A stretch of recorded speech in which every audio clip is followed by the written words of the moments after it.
Hello and welcome back to episode 10 of the TCG series. I actually made it to episode 10. When I started the series and I did episode 1, I was like, even if no one watches it, I will keep going and just do it for my own personal look back one day, even though I hate watching myself. But then people started watching and commenting, and I was so grateful, and seeing actual feedback for a game you're making, it makes so much difference.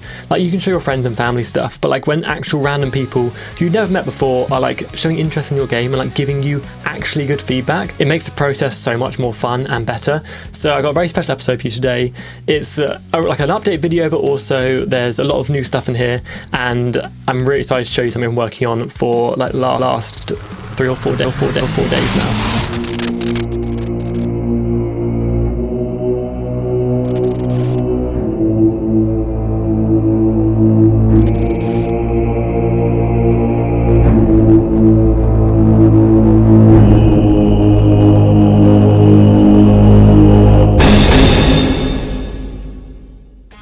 Okay, what you've just seen, and I'm so proud of it, is one of the new cards for the game, and it's called a Mythic Guardian. I know the end bit was a bit confusing. The Mythic Guardian at the end wasn't the new logo or anything, it's just the type of card it is. And so you got the Guardians, the Grand Guardians, and you got the Mythic Guardians. And this was something I've been thinking about for ages, and I was like, I want the name of my game to be in my game somehow.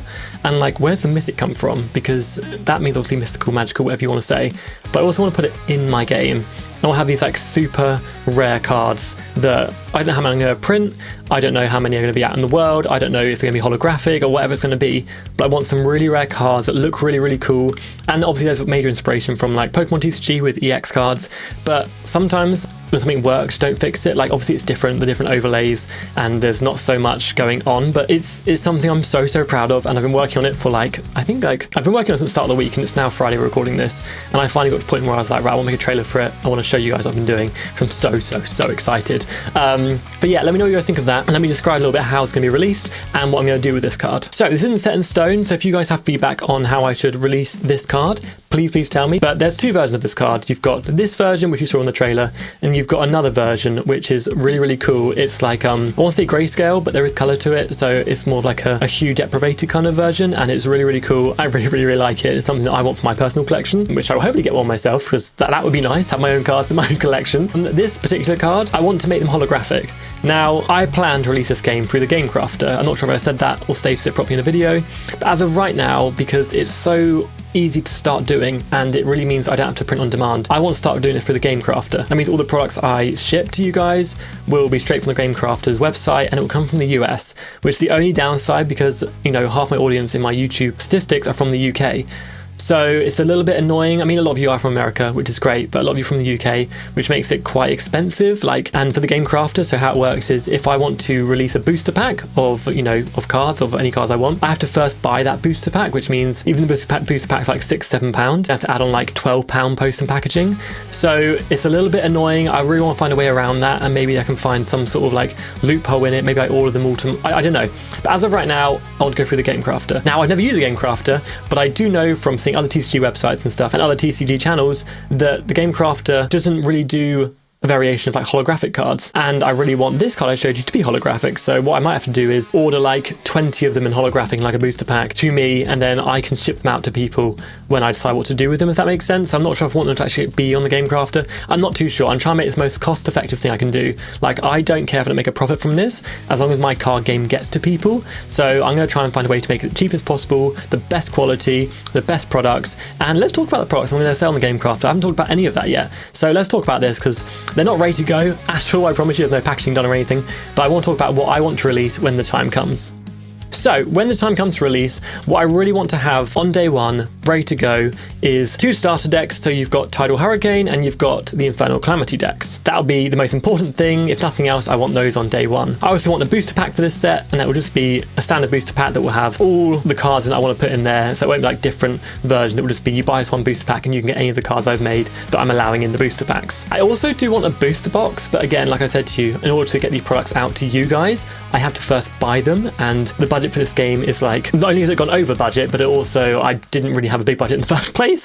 So I'm not sure how I'm going to do that, but I do want to have a booster box, which I think is like 36 packs or something, or 18. I'm not too sure what it is, but I want to have a booster box for my card game. Not even for me to open on the channel, which would be really, really fun. But if you guys just want to like guarantee yourself like a lot of the cards, it'd be fun for you to have a cheaper way to get that. And last thing I want to do is I want to sell playmat, but I don't think Gamecrafter does playmats as far as I'm aware, from what I've researched, so it might be like a third-party source. But again, I'm going to try and work that out. I do want to make a website at some point for this card game where like if you went to buy the starter deck, you would click the link to that starter deck, it would take you to the Gamecrafter page. But with the playmat, I might be able to sell it for, I'm not too sure. Again, I haven't worked it all out. I'm telling you right now what I want to sell is 2 starter decks, booster pack, booster box, a playmat, and obviously these all come with rule books and stuff. So as of right now, that's the plan. I might add to it, I might take stuff away, but that's the bare minimum I think I should release on day one. So, speaking about cost and over budgeting, all this stuff I didn't really think about when I started making the game. I was like, oh, all it will cost me at the end is just like when I buy the cards. And it's like, no, that's not how this works. Obviously, it's a massive passion project, but stuff does add up in cost. So what I want to do, and this is completely optional, is start a Patreon. Now, I've got to be so careful about this because I don't want to come across as like, give me money for my game. I want to give you guys back something that I can't give on YouTube. So I'm going to play this video and you can watch it and I'll be back in a second. Hello and welcome to the Mythic Guardians Patreon. When you'll join the Patreon, you see there are 3 tiers and I'm going to list out what you get in every single tier, and you can choose when you want to join, or you can just join for free and just support the community. So in tier 1, which is called the Guardians, you'll not only get early access to all the YouTube videos, but you also get your name in the end of every single video in the credits. Now in tier 2, which is the Grand Guardians, you'll get everything from the previous tier, plus you'll get scrap content, speed artworks, priority feedback on the game, and artworks I'd never released and might not ever release to the public unless you get them in a booster pack, so that's very exciting. Now in tier 3, which is Mythic Guardians, which is the most expensive tier, I wanted to make it worth the price. So what I thought I'd do when the game releases, if you join this tier, you get everything from the previous tiers, of course, and you will get early access to the game before it even releases. So when it releases to the public, you might get it a week early, which also goes for any future content I release for the game. So once I release set 1 and everything else comes after that, you'll get early access to all those other contents before anyone else. Plus, if you're in this tier, you'll also get an exclusive discount code for every single thing I sell for Mythic Guardians. Unless it's exempt, and I tell you that beforehand, everything on the store will have a discount code for you and you only. But I want to thank anyone who joins the Patreon, whether it's free, the lowest tier, the highest tier, whatever it is. Thank you for supporting Mythic Guardians. I'm so happy with the game. I'm so happy with the community I've got and I've built up. Thank you so much. Okay, thanks guys. Okay, so what you just saw there was the Patreon advert, I guess you could say. It will be on the Patreon for people who want to join. You can click that video, watch it and see what they're getting. But I really do want this to be special and I want you guys to be able to get something back, and I've literally tried to make it as cheap as possible. There's a tier that is only £1. I know it's in US dollars and it's because I've got a US audience and a UK audience, so the US one people consider that price, UK people I put the price in there for you as well, but like literally £1, it's the cheapest you can go. And again, I'm not trying to ask for money. This is nothing to do with, the game will still come out whether I have Patreon or not Patreon. Like I'm not going to pause the game because you guys aren't a member on Patreon. The game will release without any of this, so please don't worry. This Patreon is purely if people want to support the card game further, because I don't really want to take donations like through PayPal and stuff because you guys aren't getting anything back from it. At least with Patreon you get something, and even if you're on the lowest tier, the middle tier, the highest tier, you will get something back that like benefits you, hopefully, if you're enjoying this card game and this journey along with me. So if you guys want to do Patreon, all links will be in the description, everything. Again, the game will release with or without Patreon. Please do not worry, like I'm not going to halt the game because of budget. It will just take a bit longer and I will just save money. It's not an issue at all. But if you want to do Patreon, it's right there, and if you join, there's already content on there, so it's not like you're joining to nothing. I've already put stuff on there for you to look at. Yeah, and if you're obviously in the highest tier on the video, there'll be discount codes and early releases for those people, and it just shows like extra appreciation because like you will be the first ones in the world to get these decks and booster packs if you want them, and you'll get a discount code on them. And it's like, that's what I think is the best thing I can give you guys. A lot of people said you can ship physical cards out or give people posters, but like that would cost me too much, in which case the game would be delayed more. So I'm trying to think of the best way I can do it for you guys. So yeah, if you want to do Patreon, it's down in the description. That's enough on that. Let's talk about Discord. So I set up Discord. So I sat there and I watched like an hour's video tutorial on how to set up a Discord. I was like, I don't know how to do it. Like I'm in Discord servers, like I'm in like 5 or 6 different TCG Discord servers, but I was like, I don't know how to make a Discord. So I went and researched it. I made one. It's all working great. Like no problems yet, I think. And it's got like 25 members. I'm so grateful. I like talking to you guys over there. I'm always in Discord. I'm not going to be one of the people who just has a Discord and like never pops up. Like I'm in there, I'm chatting, I'm like giving you feedback on stuff, which again is so fun seeing. I love seeing you guys do like art and cards games as well, because it's really weird. Like as a TCG creator, there's so little of us who like post stuff about it that you feel a little bit isolated, like you're like carrying like weight on your shoulders, like what do I, like so much pressure to do this. But I see so many people posting their cards, their artwork, their game design. It's so cool. I love it. I don't know why I didn't make one sooner. Go and join Discord. I'd love to see you over there, and I will chat to you if you pop up. If you join, I will say hello, and you can have a chat with me, DM me, whatever you want to do. Okay, so now all that self-promotion's done, but also I know it's quite an important part to having a community. But the other big thing is, as of right now, I'm filming this, the test cards I printed for the new like duel stuff hasn't arrived yet. They should arrive probably tomorrow, or maybe even today, I'm not too sure. But I do want to sit down and just like go through my card with you, because I feel like I've shown so many cards here and there, like artworks and stuff, and I've shown you the screens, but I haven't actually sat down with you in real time and like showed you the decks. Again, like, all the artworks aren't done. There will be some cards that are just blank, but in terms of like the actual cards in the deck, now I've got the few new birds I did last episode. Like the deck's getting more and more to the point where I'm like happy with actually the cards in them. It's just now refining them, balancing, and finishing the artworks.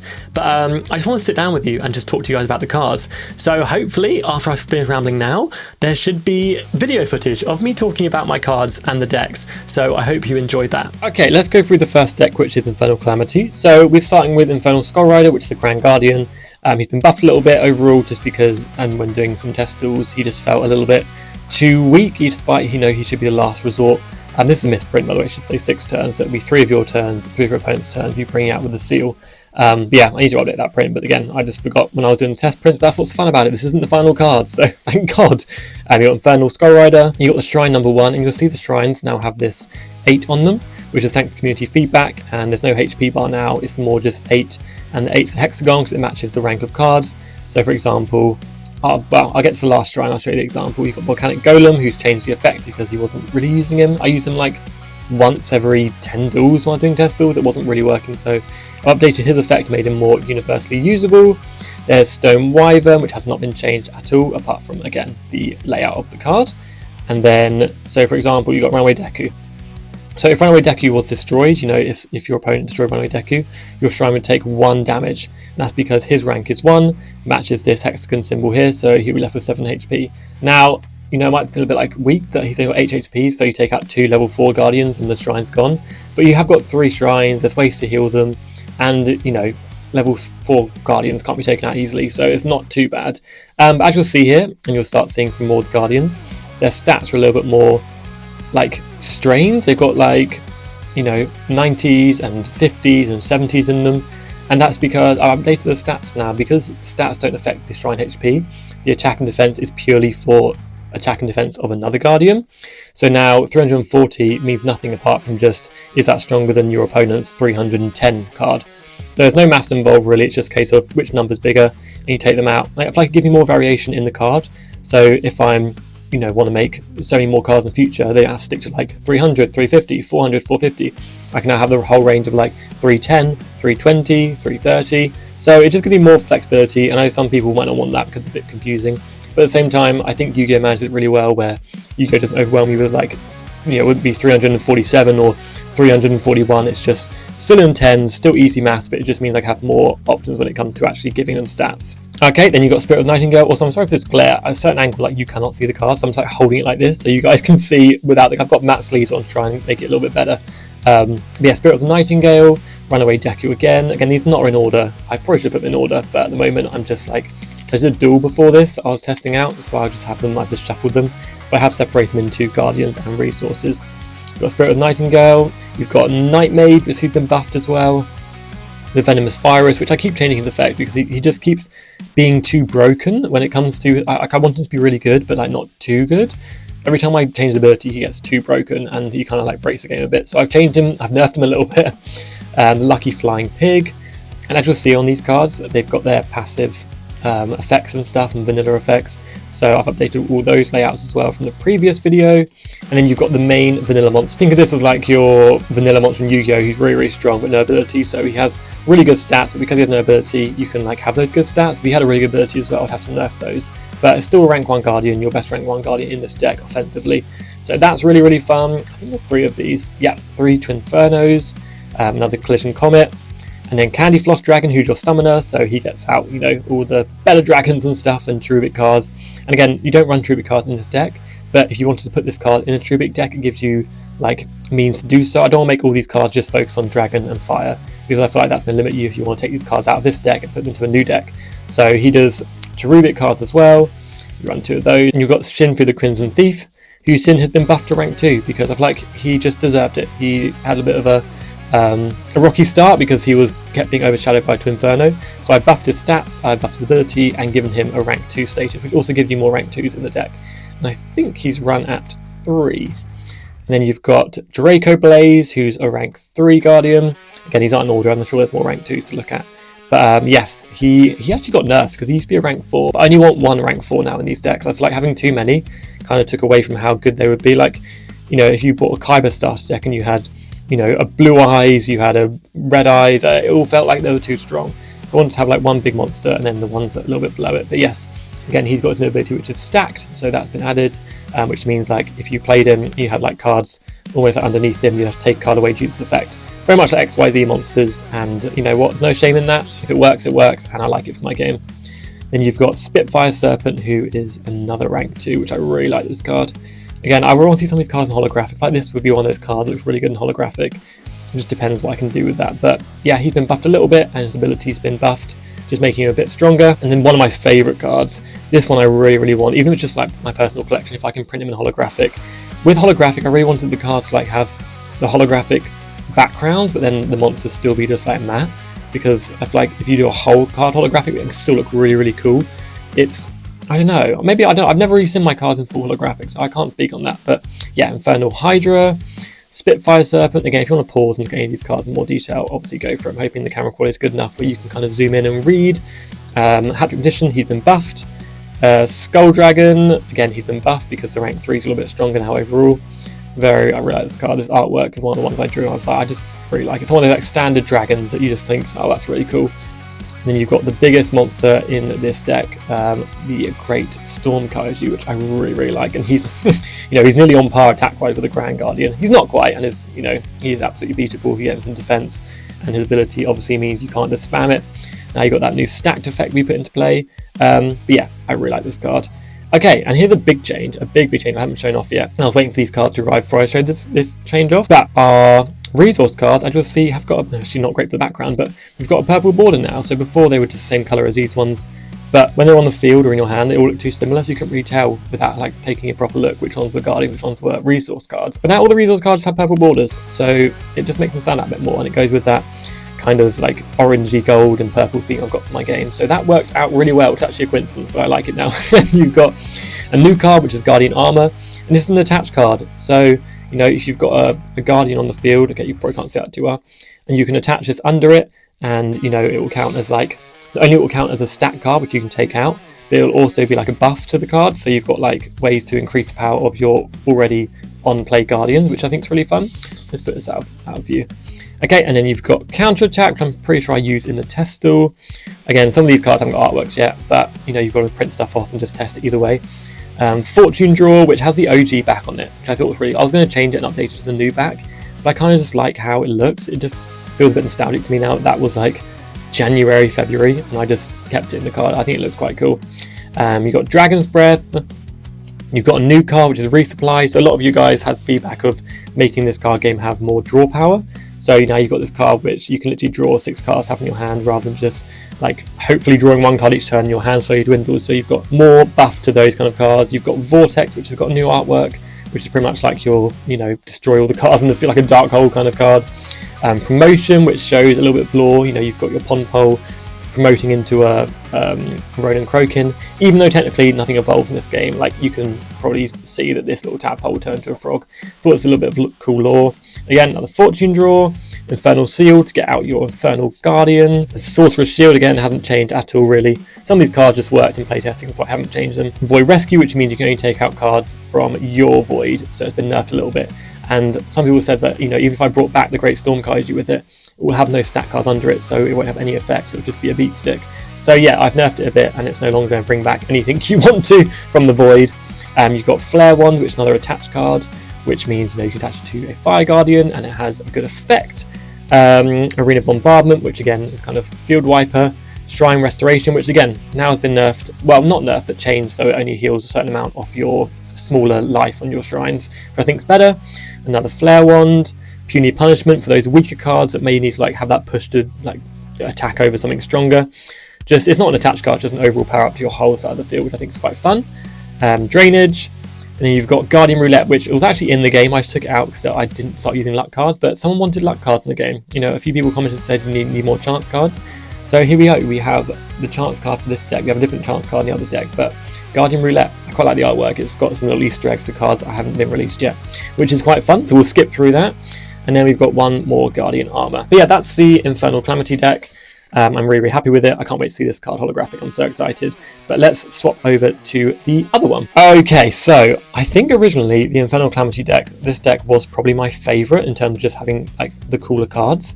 But I actually think as time's gone on, I think I prefer the Hurricane Toad deck, the Tidal Hurricane deck. And I think just because I feel like I've changed this deck so much to like fit how I want it to be. Where this other deck started out kind of like, it just kept flowing, it was kind of just working really well. But this deck always felt a little bit like mix and match, but now I've really refined it and I think I might prefer it. So let me know what you guys think when you see through these cards, let me know which deck you think you prefer. But we start with Hurricane Toad, who hasn't changed at all, apart from a buff to his stats to make him a little bit more defensive, which is his whole kind of play style.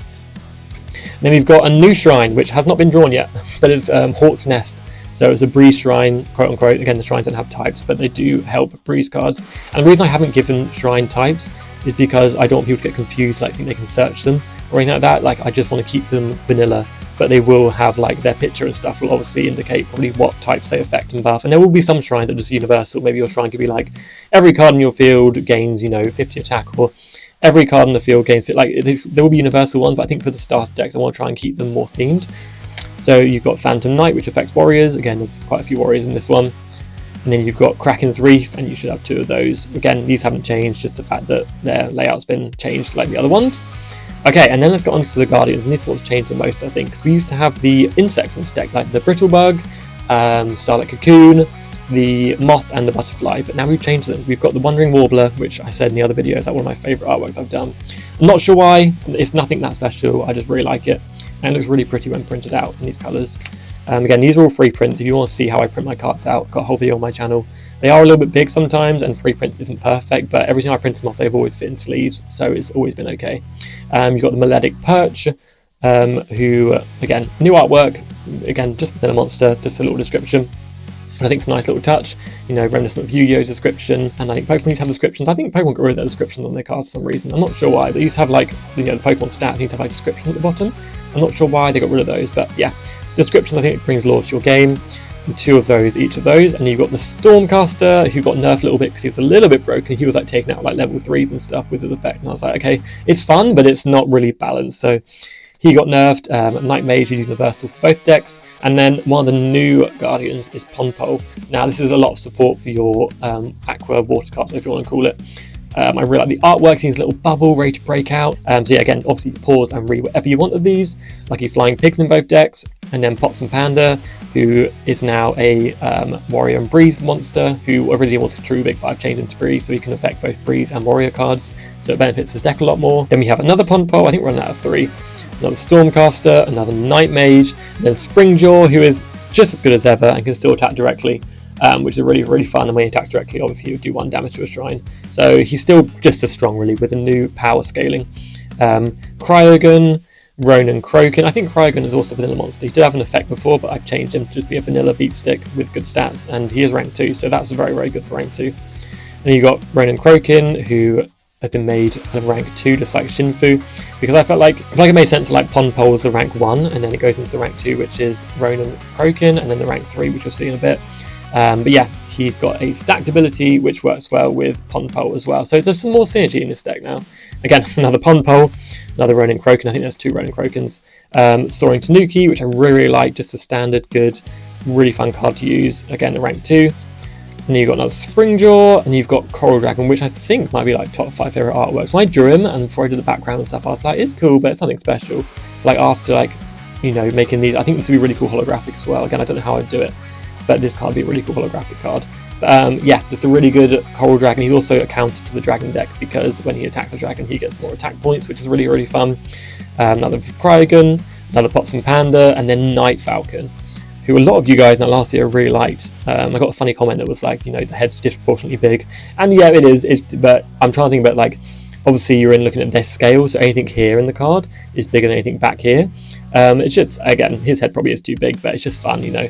And that made me laugh, that comment, like think about him walking with his head like a bowling ball in his head. Yeah, he's a rank 3, and you've got Sensei of the North, who was a rank 4, but again had been nerfed because I've only got 1 rank 4 in these decks now. But I really like him. His artwork's really, really nice. I'm defending the card. And then you got your rank 4 of this deck, which is Abyss Leviathan. I think he's so cool. Yeah, I should do this one on the plane on the way to holiday. I just sat there on the plane. It's like a 2.5 hour flight. I remember I literally started it when we took off, and I finished it when we landed. It was like perfect timing. I really, really like that one. And then here's your rank 3 frog, the Great Croaking. So he works well with Pond Pole and then Ronin Croaking. All got quite synergy together. Again, you can pause and read them. Again, all these stats have been buffed a little bit, or been changed so they're not just 50s and 0s. And he's the rank 3. And then just like the other deck, all the resource cards have been changed to purple. You might have seen a lot of these, so I'm just going to go over them quickly. But Froggy Frontline, again, works with works with all that cards, but works with the frog cards well. Counterattack, Drainage, Puny Punishment. Then you've got Vortex, which is a destruction card.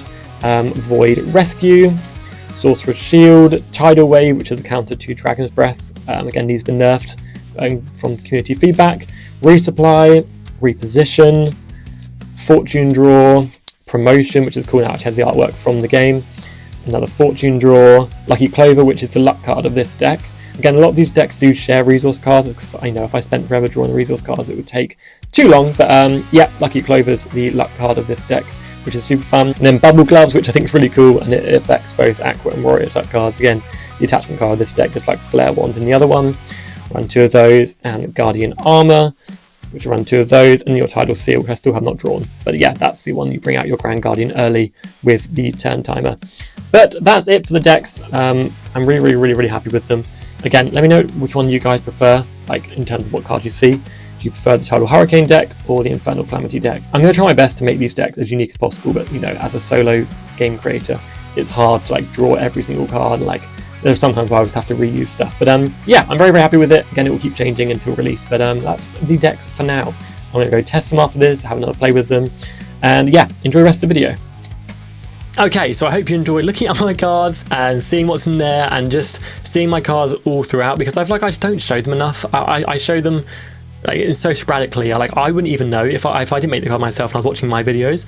I wouldn't even know what cards are in what decks a lot of the time. So it's nice I can finally just sit down and show you what I've got. Again, these will change. I think some of them will already change as I'm making this. I know that's quite annoying people. They're not staying consistent, but they're always changing. I was talking to another TCG creator and I said the hardest thing about TCGs is knowing when to stop, because sometimes you just want to keep going and going and editing stuff and changing the overlay and changing the artwork. As a content creator and like a graphic designer, one of the most important things is saying like, right, that's done, put it to the side. But yeah, I was really stuck with what to do in episode 10 because I really wanted to make it special, but I didn't know how to do it. And I felt like just like giving you guys back something, and I'm just so excited about where this TCG is going. I feel like it's really going to be something special. And again, I have no release date. A lot of people do ask like when the TCG is out, which is so sweet. Like, you want to play it. I really, really want to get out to you guys. But again, it's taken me, it'll be 10 months pretty much when the video goes out of when I started the TCG. And I'm in no rush to get it out. Like, it's just going to be a case of when it's done, and I will give you guys a good amount of videos leading up to it. Yeah, again, I would like to get it out by the end of the year, whether that happens or not, but I don't want to put out a broken game just because I've put a release date in my head. Like, I want to make this game perfect, so when day 1 releases, you guys can just play it, you can collect it. I still go for like set numbers, and I do want to put an illustrator credit on my cards, so I've got to do the overlays. It's just like little stuff that no matter what happens, you're never really done, and it's really, really fun. And I know I'm like, it sounds like it's work, but it's like, it's just so fun. And this hobby was just like a little side hobby, now turning into like my true passion project. But yeah, I really hope you enjoy it. And a lot of you guys, by the way, I meant to put this in earlier in the video, but again, if you're here this far, thank you very much. A lot of you guys were like, oh, your song at the start, like, is it AI? You know, I didn't want to listen to it because it's like AI. It's not AI, I promise you. And now I've changed the voice back to just me. I even re-recorded the song like a bit more seriously, because I felt like it was just a joke that me and my producer did. We're like, oh, we'll do a joke about your card game. We're like listening to loads of like different anime themes like Yu-Gi-Oh, Pokemon, Digimon. We're like, oh, we should make one for you. And then we're like, oh, well, your voice isn't really fit, so we'll pitch it down a bit and we'll format it. So now at the intro of these videos, that is me singing. Like, it actually is back to me. me. I'm not trying to hide anything now. I was a bit like ashamed at first. Like, why am I making a theme tune for my card game? That's so weird.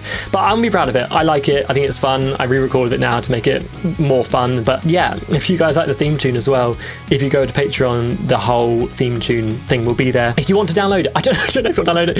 If you do want to download it, it's there as well, which is fun. But yeah, if you enjoy that kind of creative side of it as well, I might make a video one day of how I recorded it. I'm not too sure, but anyway, I'm not sure that's even interesting for you guys. But I don't want to ramble. Episode 10 was just like showing you guys loads of stuff, talking about the updates, like my community side of stuff, and then just showing you guys what I want to release, because I haven't really talked about like the products I actually want to put on my store yet. But yeah, that's episode 10.